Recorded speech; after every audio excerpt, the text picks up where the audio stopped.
కృష్ణానది పారుతూ ఈ పద్ధతుల్లో భౌగోళికంగా ఉంటుంది.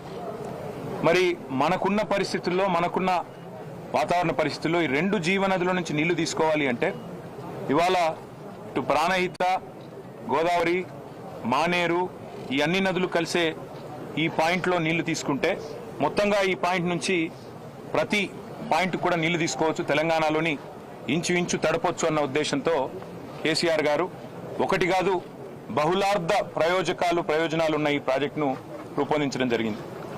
ఇవాళ ఎక్కడైతే మనం నీళ్లు చూస్తున్నామో ఇది దాదాపు 80-90 మీటర్ల మీద సముద్ర మట్టానికి ఇక్కడ ఉన్నది. అదే హైదరాబాద్ తీసుకుంటే 535 మీటర్ల మీద ఉంటుంది. కరీంనగర్ ఏదైతే ఎల్ఎండి చెప్తున్నారో గౌరవనీయులు కమలాకర్ గారు, అక్కడ దాదాపు 300 పైచిల్కు మీటర్ల మీద 350 మీటర్ల దాకా అక్కడ ఉంటుంది. అంటే ఇక్కడ నుంచి అక్కడికి నీళ్లు తీసుకొని పోవాలంటే నీళ్లు ఎత్తిపోసుకుంటూ ఒక్కొక్క దశలో కొన్ని నీళ్లు తీసుకొని పోతూ అల్టిమేట్ గా పైదాకా 618 మీటర్లు ఏదైతే కొండపోచమ్మ సాగర్ ఉందో అక్కడ దాకా నీళ్లను తీసుకొని పోవచ్చు. మార్గ మధ్యంలో ఉండే ఊర్లు కానీ పట్టణాలు కానీ మంచినీళ్ళు తాగిపించవచ్చు. అదేవిధంగా లక్షలాది ఎకరాలకు సాగునీరు అందించవచ్చు. మధ్యలో ఎవరైనా పరిశ్రమలు పెట్టాలనుకుంటే ఆ పరిశ్రమలకు కూడా నీరు అందించవచ్చు.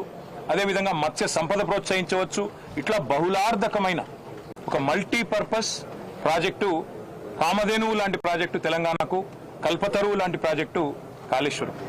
ఇవాళ నిన్న ఈ 2 రోజులు కూడా బీఆర్ఎస్ శాసనసభ్యులు, శాసన మండలి సభ్యులు, సీనియర్ నాయకుల బృందం పెద్దలు కేసీఆర్ గారి ఆదేశం మేరకు